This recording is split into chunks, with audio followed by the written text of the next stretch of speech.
hoje, a frenesi dos evangélicos com Israel. Frenesi é eu peguei no dicionário, uma exaltação violenta capaz de fazer com que alguém perca a razão. É aquilo que uma fã, por exemplo, faz em pleno show de um cantor internacional, que ela fica tão debaixo desta frenesi que ela sobe no palco e dá um beijo no cara e se esquece que ela é casada e o marido está passando uma vergonha internacional. Isso é frenesi. Pois é, na frenesi a gente se esquece de algumas coisas e pula alguns princípios e abandona talvez alguns conhecimentos que temos que são colocados de lado pelo fato daquela empolgação momentânea que passamos. Eu quero, antes de ministrar aqui a palavra, comentar com vocês algo que foi uma conversa rápida que eu tive com o Rui Luiz Rodrigues, pastor aqui também na nossa comunidade, irmão querido, amigo. Falávamos sobre que essa nossa mensagem não é uma mensagem antissemita. Não é. Não se trata disso. Ao contrário, fica aqui a nossa simpatia para com aqueles que são judeus de fato. Porque há um princípio na nossa comunidade que nós respeitamos a religião dos outros. Nós respeitamos essas posturas das outras pessoas. Então, eu tenho um profundo respeito para aqueles judeus que são praticantes e praticam de todo o coração e todo o seu conhecimento aquela religião que eles praticam. O que nós achamos feio são os evangélicos se apropriarem dos símbolos da religião deles. Porque nós não gostaríamos que outros se apropriassem dos símbolos da nossa religião. Não gostaríamos disso. Os evangélicos não têm tantos símbolos, mas vamos imaginar um católico, por exemplo, com um crucifixo. Um católico ficaria horrorizado quando um crucifixo, por exemplo, é envolvido numa cena de sexo, por exemplo. Nós consideramos isso uma depravação. É ofensivo. Você ficaria horrorizado, se fosse católico, ao ver o seu crucifixo, por exemplo, relacionado com uma religião que seja antagônica à sua. Então, por que vamos agora nos apropriar de uma religião que é antagônica à deles? E, por isso, alguns evangélicos não percebem o quanto ofendem os judeus quando fazem esse tipo de coisa. Nós estamos em dias de uma rejudaização do evangelho, um movimento no meio da igreja brasileira que está fazendo um retorno a algumas práticas judaicas. E isso não tem sido bom para o nosso conhecimento e prática das Escrituras e principalmente para a nossa liberdade que temos em Cristo. Na minha análise pessoal e conversando com pastores, amigos, gente boa, gente que ama Deus, é gente que você conversa com a pessoa, percebe nele uma vida piedosa e desejosa de crescer em Deus, mas existe uma certa busca por novidade. Parece que parte dos brasileiros necessitam desesperadamente de novidades em seus ministérios. Talvez insatisfeitos com o ensino que tem dado das Escrituras Sagradas, eles vão atrás de alguns caminhos em busca de uma nova revelação, e se tornam verdadeiros caçadores de novidades. E a expectativa é descobrir algo que os leve a uma nova dimensão de vida. Essa frase eu ouvi de um pastor, ele disse o seguinte, falou: todas as vezes que eu vou para Israel, algo se destranca no mundo espiritual. Eu volto de lá com uma nova unção. Tá bom, querido, eu não vou contrariar a fé e respeito essa fala deste irmão. Mas isso não é bíblico. Não tem nada disso na Bíblia Sagrada.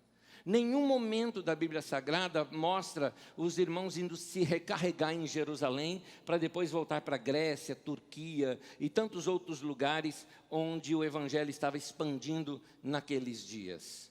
Então, essa coisa de Terra Santa, já eu explico isso um pouco melhor. Atos proféticos, comemorar festa dos judeus como Purim, festa dos tabernáculos, Ano Novo judaico, isso tudo, gente, é jogar fora a carta que Paulo escreveu, por exemplo, aos irmãos da Galácia, aos Gálatas. Mais adiante nós vamos fazer uma análise rápida do que Paulo fala nessa carta aos Gálatas. Então, a rejudaização do Evangelho é o mesmo que costurar de novo o véu que Jesus rasgou e trazer de volta os mercadores na porta do templo, vendendo objetos e passagens, não é, para a Terra Santa. Não é? Virou um comércio isso tudo. Além do mais, outras práticas que são totalmente alheias ao Novo Testamento.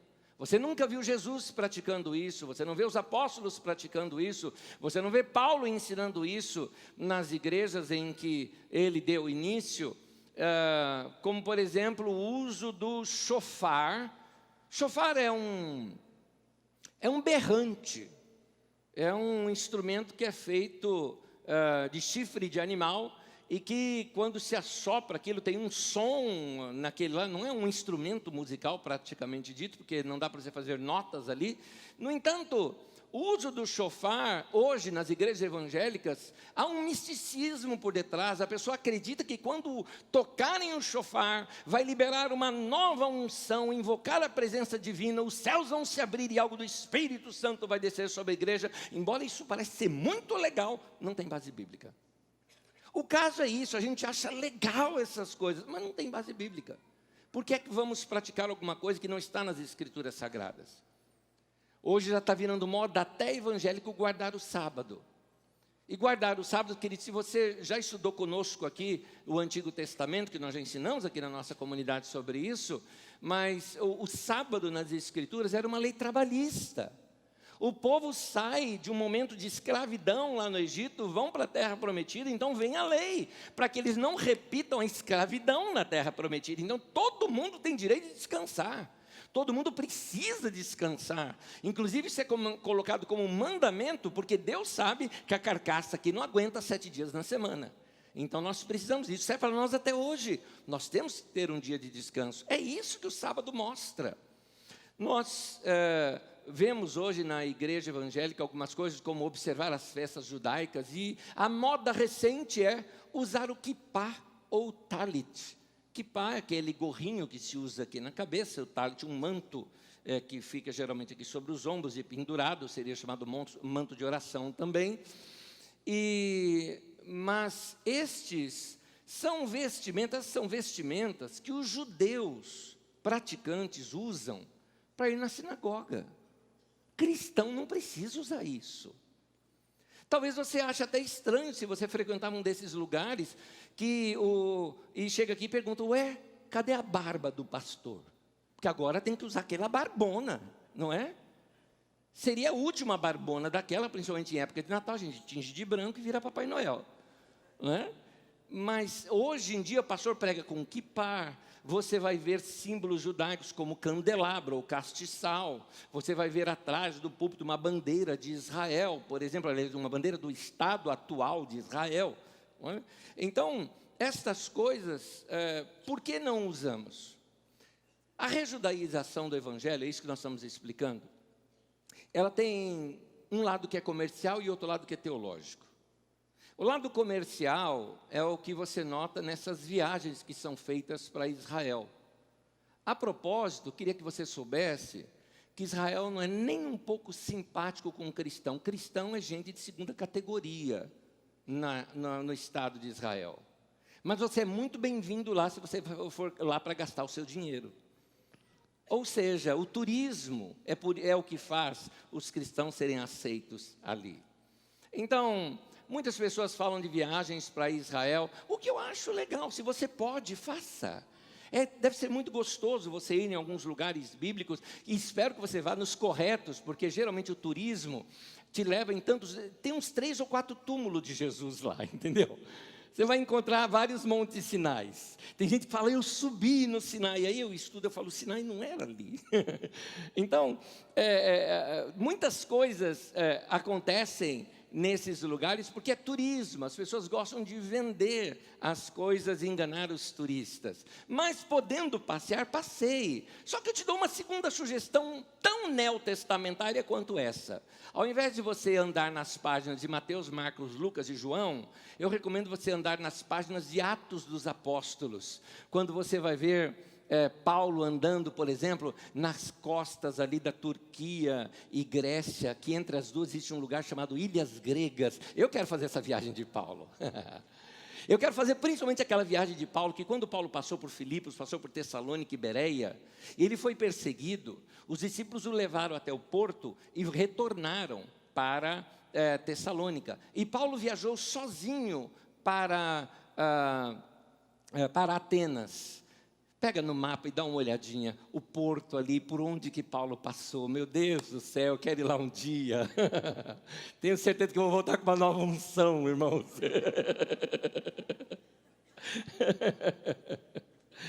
Gente, sobre o lado teológico, o judaísmo, ele girava em torno de 3 verdades. Há um Deus, há um povo e uma terra.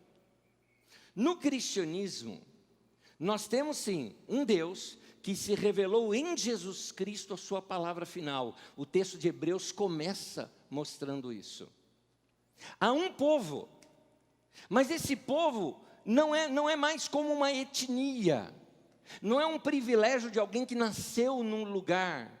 Esse povo, de acordo com Apocalipse 5:9, são gentes de todas as tribos, línguas, povos e nações. Todos são aceitos por Deus e todos recebidos neste novo povo de Deus. A igreja, ela é a herdeira e a sucessora de Israel. Israel só tem sentido hoje dentro da igreja, como uma parte de mais uma nação no meio da igreja. É esse que é o sentido que dá no Novo Testamento. Agora, não há no cristianismo uma terra santa. Não existe isso. Por quê? No cristianismo, santo não é o lugar, são as pessoas. Não é o chão, é o cristão. No cristianismo não há lugares e nem objetos santos. Não há lugares santos como a gente usa muitas vezes erroneamente, usando linguagem do Antigo Testamento, a gente chama isto daqui, este lugar aqui, de santuário, e aqui onde eu estou, de altar. Querido, aqui é local de reunião do povo de Deus. Isso aqui é um palco, é isso. Ou púlpito, se você assim o quiser chamar, porque púlpito é lugar de palestras. Mas isso aqui é salão de culto, sabe por quê? Porque em Atos capítulo 7, Estevão, nosso irmão em Cristo, foi apedrejado, porque ele declarou o seguinte: Deus não habita em templos feitos por mãos humanas. Deus não mora aqui nesse lugar. Deus mora em gente, não em coisas. Deus está no ajuntamento da igreja, é o que Jesus falou: quando se reúnem 2 ou 3 no meu nome, eu ali estou no meio deles.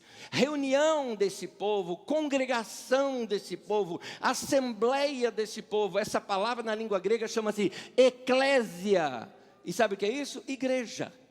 Igreja é isto, é esse povo quando se reúne para o culto, se reúne para a oração, se reúne para compartilhar, se reúne para o partir do pão, se reúne para ouvir a palavra, se reúne para ajudar um ao outro, se reúne para estar junto, para comunhão. Isso tudo é a eclésia, é a igreja, e Deus está ali no meio deles. Então a casa de Deus hoje não é um lugar com um endereço fixo. A casa de Deus hoje, ela se move pelo mundo inteiro, em todos os lugares. Essa era a conversa daquela mulher samaritana com Jesus, quando ela fala: olha, eu aprendi em Israel, Israel era o reino do norte, eu aprendi em Israel que o lugar de oração, o lugar de adoração, era aqui neste monte.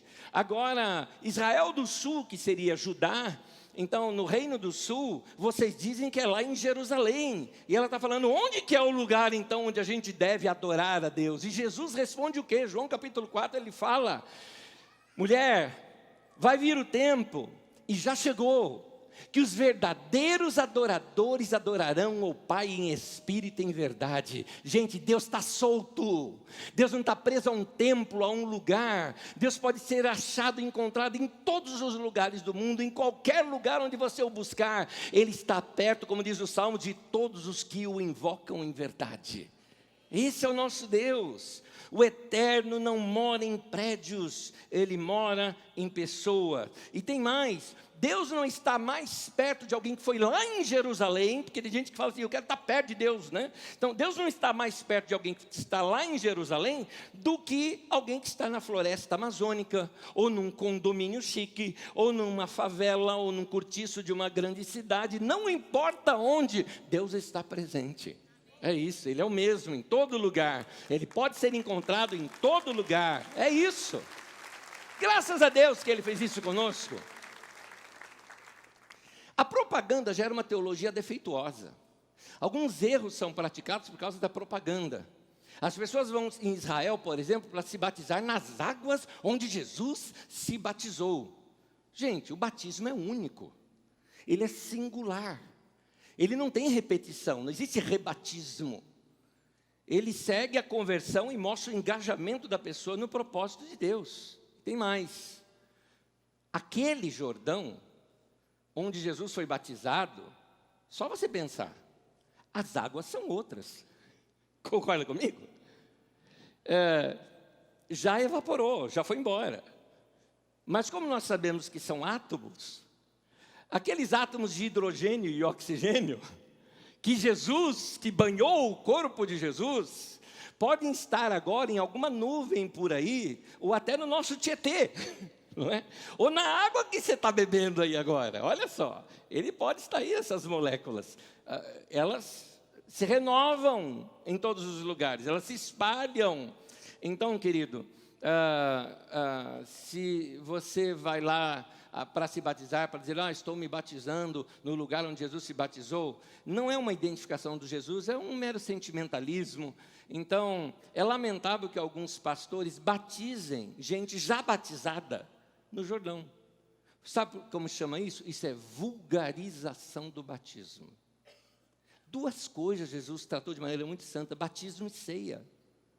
Mostra o nosso compromisso com Deus e foi vulgarizado dessa maneira.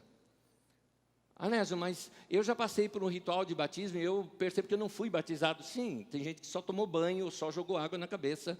Não foi uma coisa de total consciência do que a pessoa fez. Eu entendo, então não foi batismo. Mas alguém que conscientemente se batizou, agora só porque está lá no Jordão quer se batizar de novo, isso não é batismo. Isso é vulgarização do batismo. Então há um fetichismo com a Terra Santa. Porque agora a coisa piora. Trazem de lá, então, areia santa, água santa. Beba esta água, água do Jordão. Não beba, é sujo. Não beba. Sem contar aquela, né? Parece que alguma coisa que foi feita em Israel tem um plus. Tem um plus.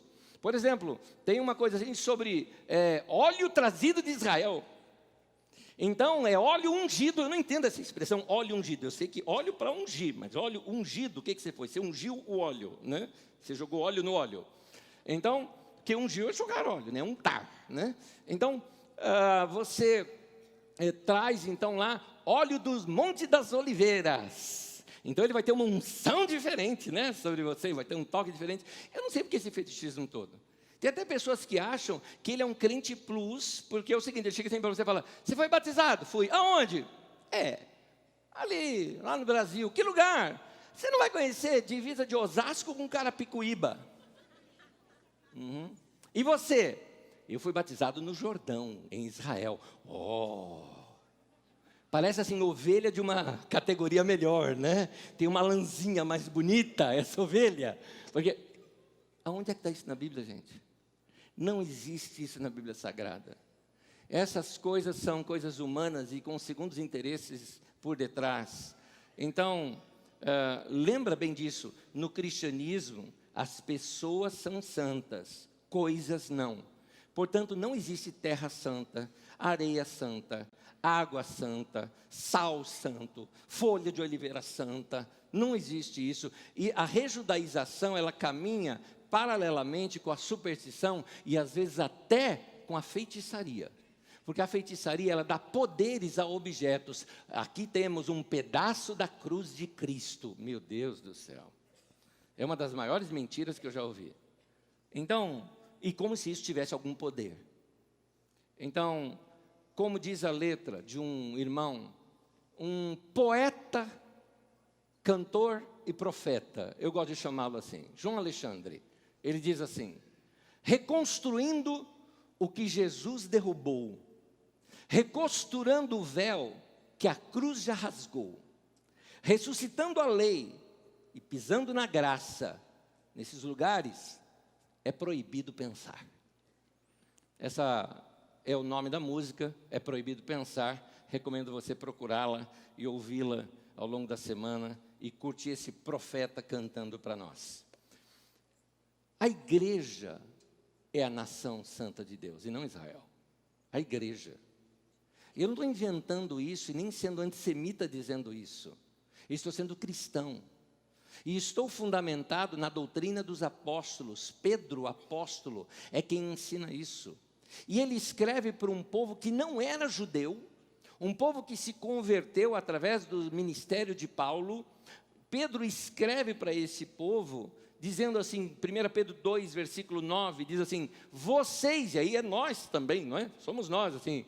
Vocês, porém, são geração eleita, vocês são sacerdócio real, vocês são nação santa, povo exclusivo de Deus, para anunciar as grandezas daquele que os chamou das trevas para a sua maravilhosa luz. Antes vocês nem sequer eram povo, mas, glória a Deus, agora são povo. Antes vocês não haviam recebido misericórdia, mas agora vocês receberam. Cá entre nós, gente, graças ao nosso Deus por isso. Pelo que Ele fez por nós, Ele nos chama para ser seu povo agora. Coisa linda. Eu pergunto, por que se usam a bandeira de Israel sobre os púlpitos? Porque algumas pessoas me perguntam, por que você não usa aqui? Eu devolvo, por que vocês usam? Eu não entendo essa razão. Qual a finalidade disso? Gente, não confunda o atual Estado de Israel com o judaísmo. Não confunda. São duas coisas diferentes. Eu defendi aqui o judaísmo respeitando como religião, mas eu não defendo o Estado de Israel. Estado de Israel hoje é um Estado violento e autoritário, que não respeita os direitos humanos, que invade outras nações, que destrói as cisternas dos palestinos que eles usam para acumular água da chuva, para fazê-los morrer de sede, e que os trata como sub-humanos. Como eu posso, sendo cristão, colocar nos púlpitos da igreja uma honra a um Estado cuja prática está longe dos ensinos e do amor que Jesus pregou? Como é que pode fazer um negócio desse?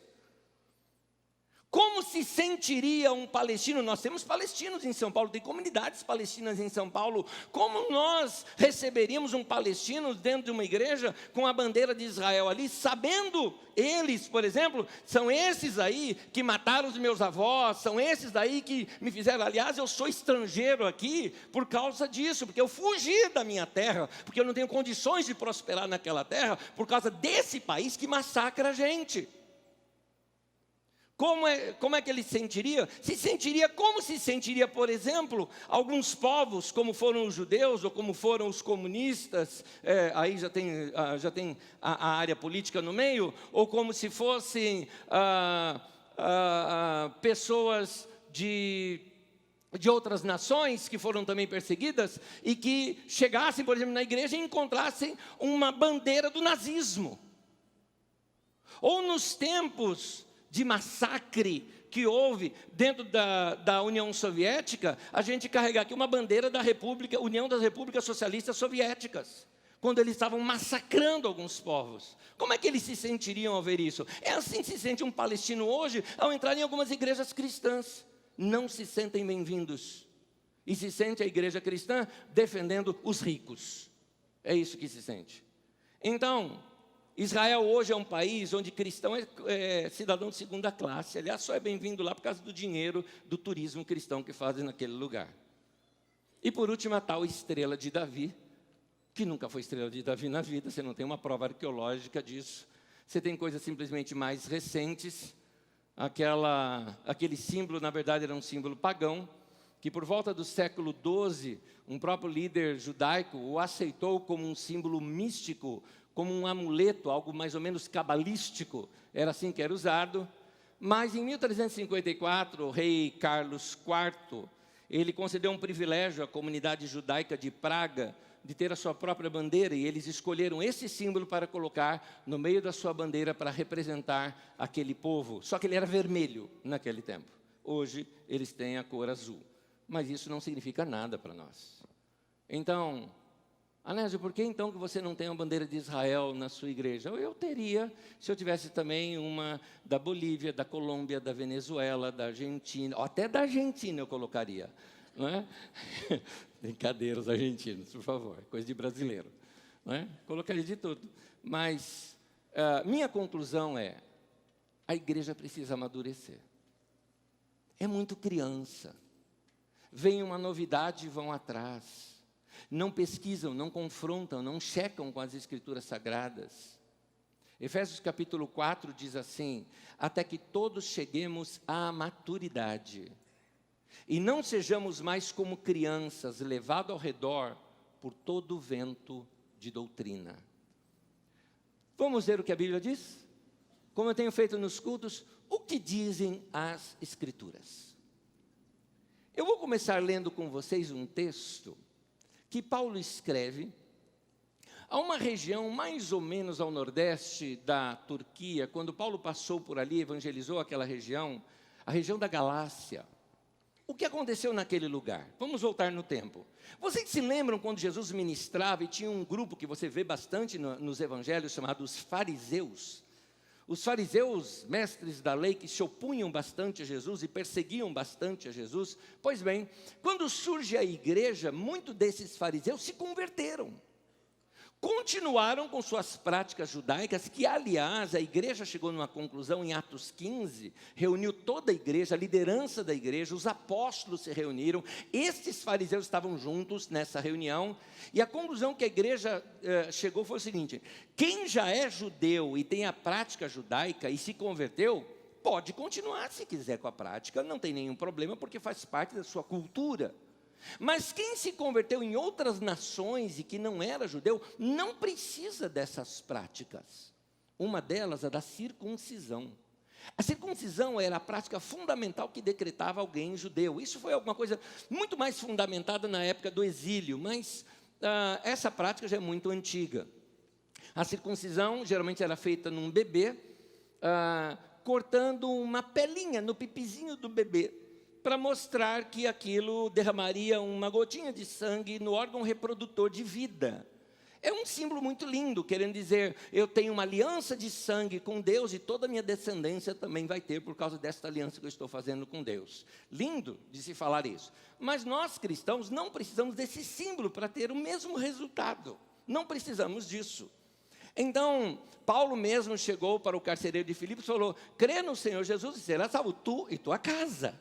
Pronto, a nossa casa está protegida por causa do sangue de Jesus. É isso.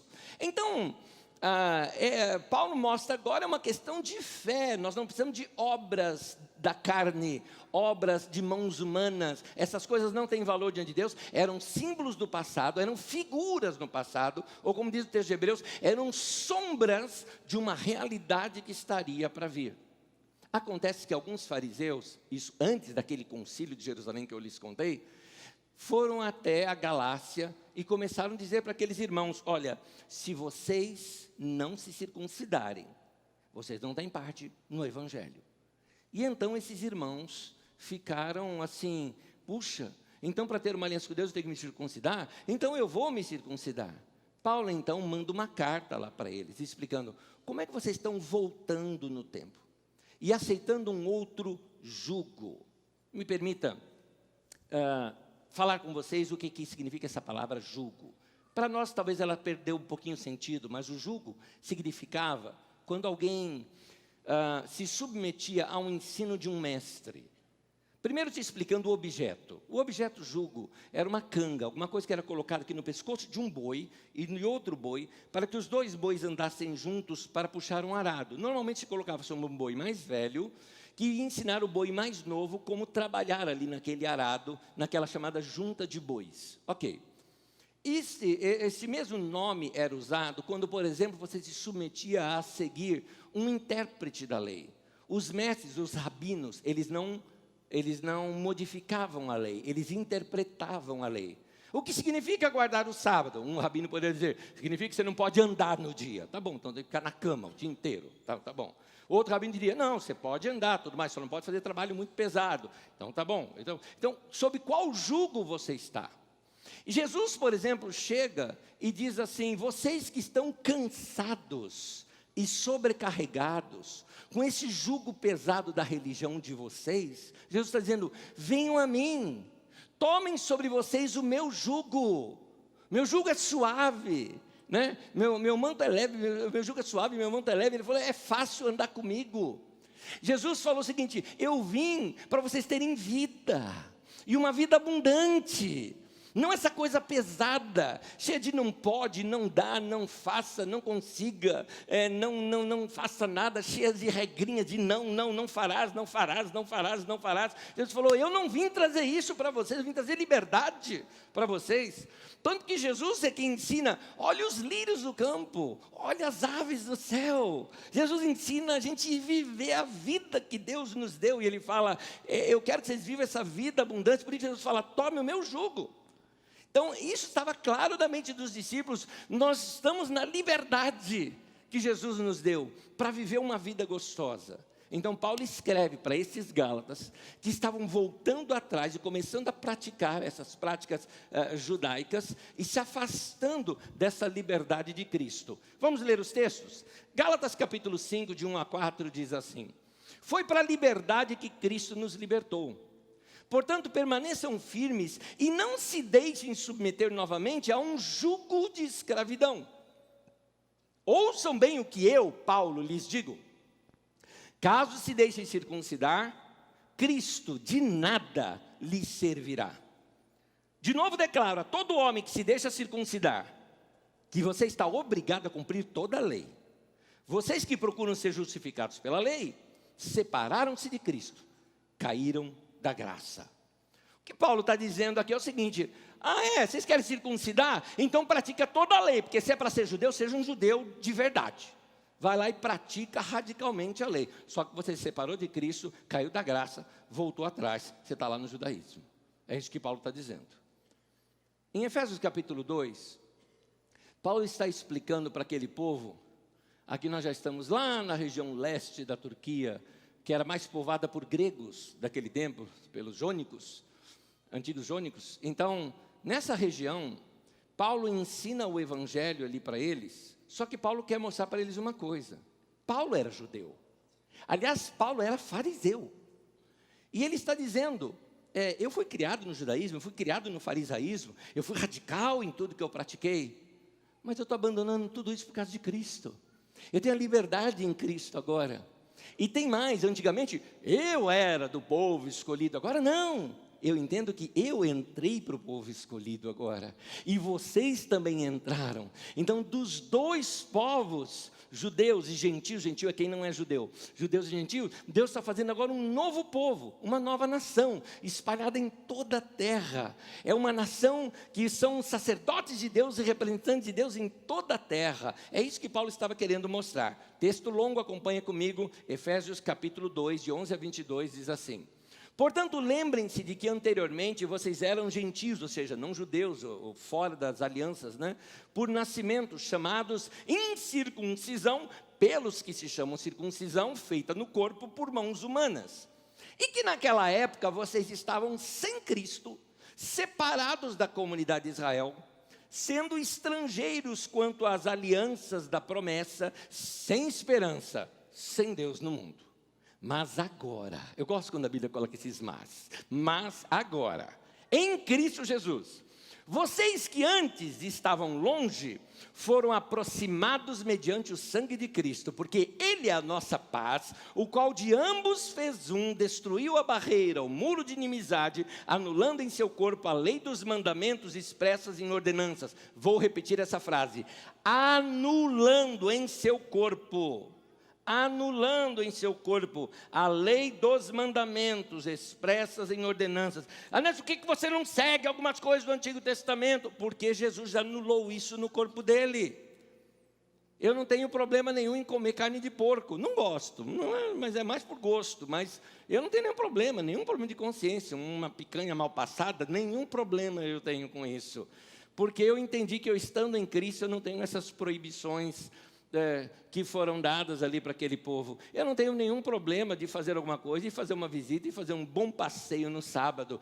Você está andando no sábado, não pode, essa lei não se aplica para mim. Eu sou livre em Cristo Jesus, eu sou livre para fazer o que eu quero, assim. Eu sou livre para viver, eu não estou preso a essas leis. Eu estou amando a Deus, eu amo a Deus em todo tempo, em todo lugar. Continuando a leitura, então repito, anulando em seu corpo a lei dos mandamentos expressas em ordenanças. O objetivo dele era criar em si mesmo, dos dois, um novo homem, fazendo a paz. E reconciliar com Deus os dois em um só corpo, por meio da cruz, pela qual ele destruiu a inimizade. Ele veio e anunciou a paz a vocês que estavam longe e a paz aos que estavam perto. Por meio dele, tanto nós como vocês, temos acesso ao Pai por um Espírito. Portanto, vocês já não são estrangeiros nem forasteiros, mas concidadãos dos santos e membros da família de Deus, edificados sobre o fundamento dos apóstolos e dos profetas, tendo Cristo Jesus como pedra angular, ou seja, a pedra no qual nós medimos tudo. Tudo que nós fazemos, nós temos que olhar se Jesus faria ou não faria. Então, tendo Jesus como uma pedra angular, no qual todo edifício ele é ajustado e cresce para tornar-se um santuário santo no Senhor. Note, o santuário somos nós, a igreja. Nele vocês também estão sendo edificados juntos para se tornarem moradas de Deus pelo seu Espírito. Amém. Isso é uma igreja fundamentada na doutrina dos apóstolos, no ensino dos apóstolos. Uma das coisas que eles nos ensinam também, e aqui há uma comparação interessante, todos nós somos sacerdotes. As religiões no mundo, aliás, todas que eu conheço, elas têm os seus sacerdotes. Inclusive, partes do cristianismo também adotou esta ideia de sacerdotes. Eu vou te explicar o que são os sacerdotes. Por exemplo, vamos pegar no judaísmo, o povo vem cometer o pecado, então ele vai até o sacerdote, porque ele acredita que aquele sacerdote tem um contato ali com Deus, e uma autorização com Deus, em que ele pega aqueles sacrifícios, leva para Deus, Deus perdoa o pecado, ele vem para essa pessoa e abençoa. Então o sacerdote é para aquela pessoa, alguém que tem intimidade com Deus. É para aquele povo, alguém que tem comunhão com Deus e entende os caminhos de Deus. É para aquelas pessoas, alguém que vai interceder, é um intercessor. E é para aquelas pessoas também o abençoador. Pois bem, muitos pegam e transferem isso dentro do cristianismo. Isso se torna aquilo que nós chamamos sincretismo, quando você pega costumes de outras religiões e coloca a mistura com o cristianismo, porque o cristianismo não tem isso. Não tem essas pessoas especiais no cristianismo. Sabe por quê? Porque todos são especiais. No cristianismo mudou. Porque você entregava aquilo para o sacerdote, e até que chegava no sumo sacerdote, que uma vez por ano chegava e abria-se uma cortina, assim, muito espessa, o véu do templo, como é chamado, ou o véu do tabernáculo, que era uma cortina bem grossa, entrava no santo dos santos ali, oferecendo para Deus, e Deus falava com ele ali de cima do propiciatório, em cima da arca da aliança. Pois bem, Deus chegou assim, quando Jesus morreu na cruz, Deus pegou aquele véu e rasgou de cima e embaixo, abriu o caminho e falou, pode vir todo mundo agora, não é mais só esse cara que eu vou falar, eu quero falar com todo mundo, porque agora todo mundo é filho e filha minha. É isso que Deus está falando para a gente. Essa é a mensagem da cruz, gente. Essa é a mensagem do Evangelho. Porque nós temos que voltar lá atrás. Eu não quero voltar para aquele tempo, eu não quero voltar, eu estou na liberdade do Evangelho. Para que eu vou adotar esses símbolos todos que me falam de uma velha aliança? Eu estou na nova. Então, por isso que a Bíblia diz que ele abriu um novo e vivo caminho pelo sangue de Jesus. A morte de Jesus fez isso para nós. São essas coisas que nós temos que entender, que nós podemos falar com Deus. Ou seja, eu e você somos sacerdotes. Veja bem, alguns de vocês ainda com uma ideia de uma parte do cristianismo que valoriza muito os que estão à frente, ao sacerdócio, como é chamado, e no catolicismo isso é muito forte, por exemplo, alguns de vocês talvez possam olhar para mim ou para qualquer outro pastor que suba aqui, dizendo, esse homem não, vou falar esse moço, né? Esse moço, né, dedicou a vida dele para Deus. É verdade. Desde criança entregou sua vida ao Senhor. É verdade, aos 8 anos de idade, eu fiz um pacto com Deus e sirvo de todo o coração até hoje e pretendo terminar minha vida honrando esse pacto que eu tenho com Ele. É um chamado, Esse homem é um cara chamado, sim, verdade. O que você talvez não está percebendo é que você também é. Você é especial para Deus. Você não escolheu a Deus, Deus escolheu você. É diferente. É Deus quem chama você. Nós fomos chamados e escolhidos por Deus. Nós fomos aceitos por Ele. Eu amei a Deus. Ele me amou primeiro. Ele amou a você primeiro. Foi Ele que atraiu você para a graça dEle. E disse, você é um sacerdote. Está escrito nas Escrituras Sagradas. No texto de Apocalipse, por exemplo, no capítulo 1, versículo 6, fala, e nos constituiu reino e sacerdotes, um outro lugar diz, reino de sacerdotes, para servir ao seu Deus e Pai. Então, meu querido, todo o meu ser, todo o seu ser, nosso tempo, nossa família, nosso emprego, nosso dinheiro, tudo que nós temos, tudo que nós somos, tudo é para servir a Deus. Nós fomos escolhidos para servir integralmente a Deus, é isso. O que o sacerdote fazia no Antigo Testamento? Uma das coisas que ele fazia é que ele era uma espécie de administrador da casa de Deus. Como a casa de Deus era representativa naquele tempo, numa época foi o tabernáculo, noutra época foi o templo construído, o sacerdote era responsável para que todos os objetos estivessem limpos, estivessem no lugar, que as chamas do candelabro estivessem acesas, que os pães da mesa fossem bem colocados, que o altar de sacrifício sempre tivesse ali as suas chamas e as oferendas ali sendo oferecidas para Deus. Tudo era feito pelo sacerdote. Ele cuidava de todo aquele momento e aquele movimento. Ora, se nós todos somos sacerdotes, isto daqui do Antigo Testamento é sombra do que no Novo? O que Deus está querendo de nós? Vamos ver? 3 coisas rápidas que eu vou falar com vocês agora e terminar. Primeiro, como sacerdote, eu preciso cuidar da casa de Deus. Falemos juntos isso? Como sacerdote, eu preciso cuidar da casa de Deus. A casa de Deus não é um lugar onde você vai. A casa de Deus é formada de gente. A casa de Deus somos nós. A reunião dos santos é a casa de Deus.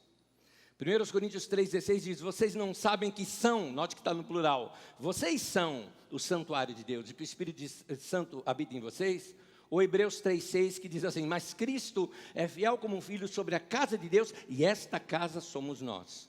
Se o papel do sacerdote é cuidar da casa de Deus, e essa casa então é minha e sua responsabilidade, e essa casa somos nós, o que é que Deus requer de nós? Querido, se a casa de Deus é gente, ajuda a cuidar de gente. Foi isso que Jesus disse, por exemplo, para Pedro. Depois da ressurreição, Jesus chegou para Pedro e falou, Pedro, você me ama? Amo. Era como se Jesus pedisse uma prova de amor. Ele falou assim, pastoreia minhas ovelhas. Faz isso. Depois ele perguntou, você me ama? Amo. O que a gente faria hoje? Claro, o senhor sabe que eu te amo. Levanta as mãos, eu canto, aleluia. Tá. Não, Jesus falou, tá bom, isso tudo é legal.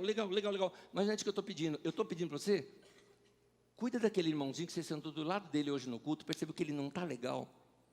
Chega nele e fala se ele quer conversar. Dá os seus ouvidos para ele. Dá o seu ombro para ele chorar. Você vai para casa hoje, come gostoso, tem gente que não tem o que comer. Que tal você repartir um pouco do que você tem com gente que está necessitada? É interessante, quando Jesus fala até das criancinhas, ele fala, as minhas ovelhinhas, né? Quando cuida delas, está cuidando de mim. Ou quando cuida dos necessitados, dos pobres, quando Jesus falou, eu estava nu e você me deu roupa, eu estava preso, você me visitou, estava doente, você me visitou, você foi lá me ver. E alguém perguntava, Jesus, quando é que te vimos doente, nu ou com fome? Ele falou, quando você fez a um dos meus pequeninos, a mim você fez. Uma vez eu vi uma frase de um irmão do Exército da Salvação, E ele estava na Praça da Sé, em São Paulo. E ele todo feliz, mas feliz, cantando. E ele estava assim com umas marmitas aqui, assim, né? Feliz e cantando. E ele foi entrevistado nessa hora. E falaram, você está muito feliz, o que você está fazendo? Ele falou, eu estou indo encontrar com Jesus. A ideia dele é que ao ele dar uma comida para aqueles meninos de rua que dormiam na rua, ele falou, eu estou tendo um encontro com Jesus. Jesus está dizendo isso para nós hoje, vocês são sacerdotes, vão fazer a minha obra, vão cuidar de gente, amém? Então, a responsabilidade de pastoreio não é... A gente usa hoje o nome de pastor aqui, não é? Nem eu gosto, pode ver que eu peço para me chamar do meu nome mesmo, porque eu quero mostrar que eu sou um irmão igual a você. A responsabilidade de pastoreio é de todos nós aqui. Homens e mulheres, nós precisamos pastorear uns aos outros, cuidar desse rebanho de Deus, porque nós todos somos sacerdotes. Vai discipular um novo convertido, vai sentar com ele, vai ensiná-lo a orar como você ora, vai ensiná-lo a conhecer o básico ali das escrituras que você sabe. Cuida disso, cuida da saúde da igreja. Vamos fazer isso pela igreja. Tem mais, hoje a igreja, para nós aqui, estou falando dos ocidentais. Nós ocidentais, a igreja, ela representa mais do que somente aquele lado bíblico, onde nós somos a igreja gente. Nós também temos a igreja instituição. Eu não gosto muito dela, mas ela é necessária. Quando você chega para alguém, você convida para vir numa reunião que a pessoa entende que é a instituição, que é o lugar. E essa instituição está muito mal falada aí fora. Você deve saber, você deve passar por isso como eu passo. Estava conversando com um cara do Uber e cheguei para ele falando de obras sociais que nós realizamos aqui. O cara estava amando. Até que ele parou aqui na frente, viu o nome, carisma, e perguntou, aqui é o quê? Eu falei, igreja. Eu notei no casinho, É católico ou evangélico? Esse nome é muito comum, né? Já percebeu? Pessoas, às vezes, que não identificam se é católico ou evangélico. Eu nem me considero evangélico, mas entre os dois eu vou ter que falar que eu sou evangélico, né? Então eu falo... evangélico, você conhece? Eu senti menos ainda. Aí aquela minha que não falha. Eu falei, você conhece a igreja evangélica? Ele falou, conheço. Você já viu na televisão? Ele falou, já. Então, não tem nada a ver. Essa sempre funciona. Por quê? Aí eu começo a conversar e mostrar um outro lado da história para a pessoa. E querendo mostrar para ele algumas coisas que pode tornar esse lugar algo confiável, onde ele pode vir e pode ouvir a palavra de Deus. Nós temos que zelar pela imagem da igreja. Eu e você temos essa responsabilidade. Não é só eu que tenho essa responsabilidade, somos todos nós. Vamos fazer isso. Então, nós aqui fizemos já algumas coisas. Por exemplo, eu não sei se você sabe, mas na nossa comunidade nós fizemos pesquisa com mais de 1000 pessoas ao redor de um salão de reunião nosso, perguntando só para pessoas que não eram evangélicos. A pergunta era única, dizendo o seguinte, o que é que você não gosta na igreja evangélica? Nos conte. E as respostas que foram dadas, disparado lá na frente, tinha que não gosta como essa igreja evangélica trata ou fala de dinheiro o tempo todo. E cá entre nós, não é verdade? Claro que é verdade. Então, o que a gente pode fazer para mudar? Bom, você já viu aqui hoje, você participou da reunião. Aqui a gente não faz meia hora de pregação para arrancar dinheiro do povo, que nem o pessoal faz muitas vezes, não é? Já vimos que isso já mudou um pouquinho o conceito. Aqui foi falado claramente com você, se não é obrigado a dar, só vale se for de coração. É uma das formas que nós encontramos também. Mas nós também temos, inclusive, uma empresa que ninguém é membro da Carisma aqui. Essa empresa, essas pessoas fazem uma auditoria em todas as nossas finanças e documentação para dar a sua aprovação de que tudo que fazemos aqui é correto e transparente. Isso vai dando confiabilidade. Legal, mas o que mais nós podemos fazer? As pessoas, quando chegam aqui, como é que elas são recebidas? Eu gostaria de saber. Gente que veio hoje pela primeira vez, estava aí do teu lado, está aí do teu lado na reunião, pergunta para ele quais são essas impressões. Como é que será que ele é recebido aqui? Nós todos temos que receber as pessoas. Querido, cumprimenta todo mundo. Aí você fala, eu não sei quem é visitante, quem não é. Às vezes eu também não. Tem gente que eu chego assim, olá, tudo bem, bem-vindo. A pessoa fala, pastor, só daqui a 10 anos. Valeu, amém, qual o problema? Dá um abraço, do mesmo jeito. Qual o problema? Não dá para a gente memorizar mais de 3.000, 4.000 pessoas, não é?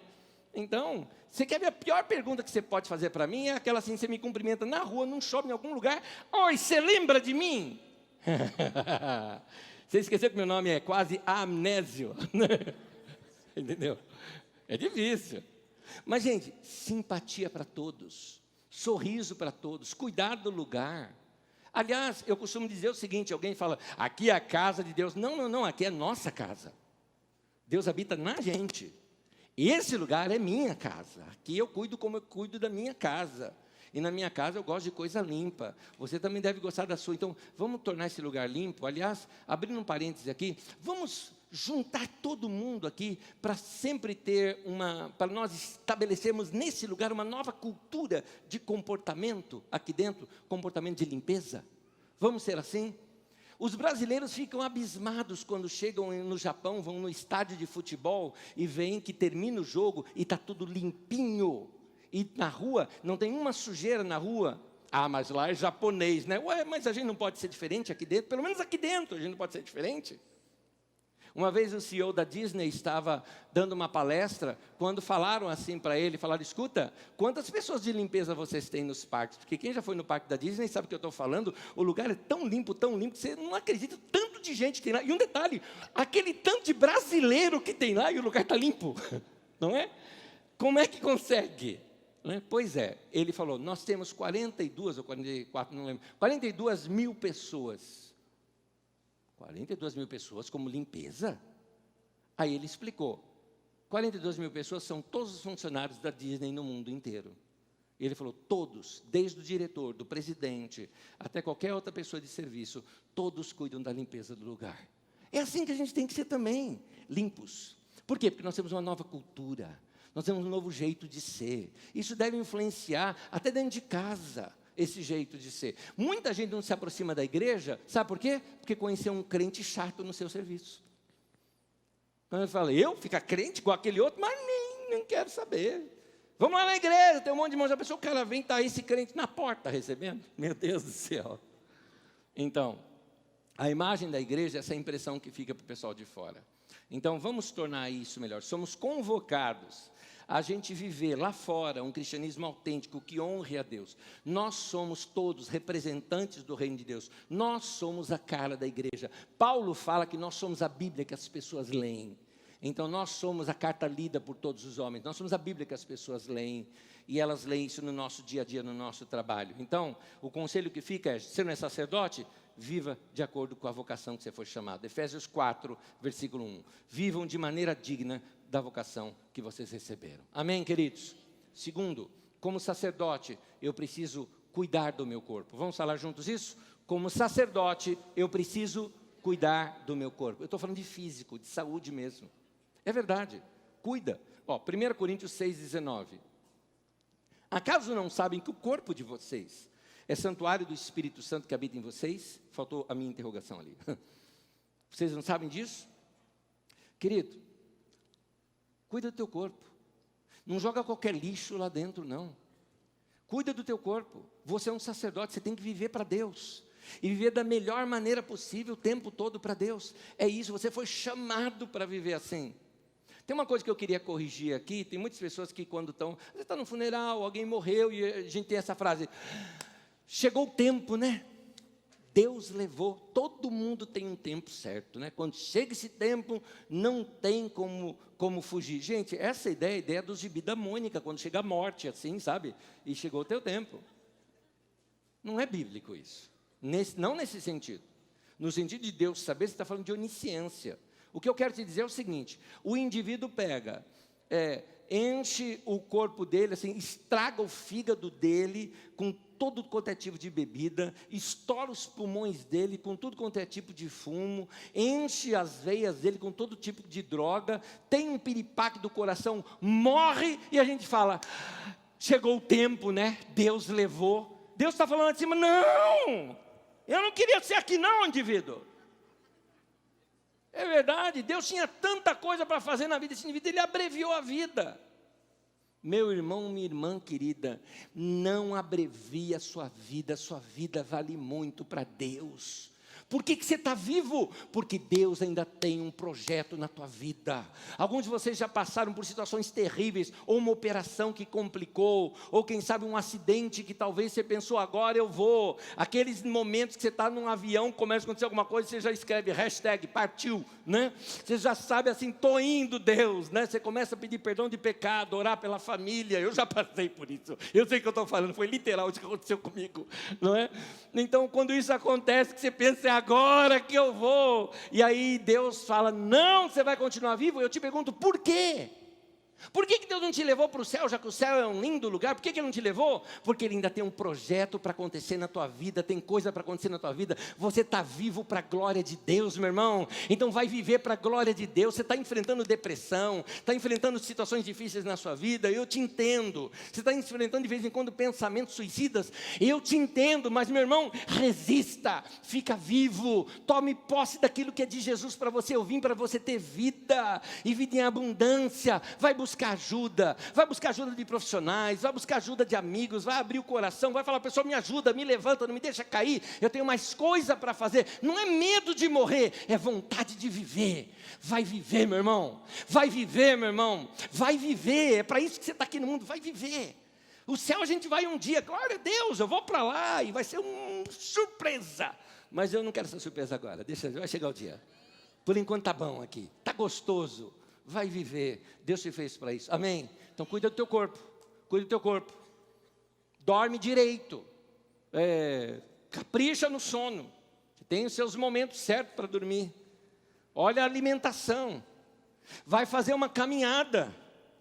Tem muita gente que está mal-humorado, chato, sabe por quê? Falta de fazer um exercício, fazer alguma coisa para liberar. Você está dando de adrenalina no teu corpo. Você está dentro de casa, aquele cara emburrado, chato o tempo todo. Meu, vai andar um pouco, vai correr um pouco, bota um pouco de serotonina aí no teu corpo, vai sentir o que é alegria, felicidade, vento no rosto, né? Vai correr, vai andar. Ah, mas Anésio, eu moro num bairro muito perigoso, por isso mesmo, aí você corre, olha que legal.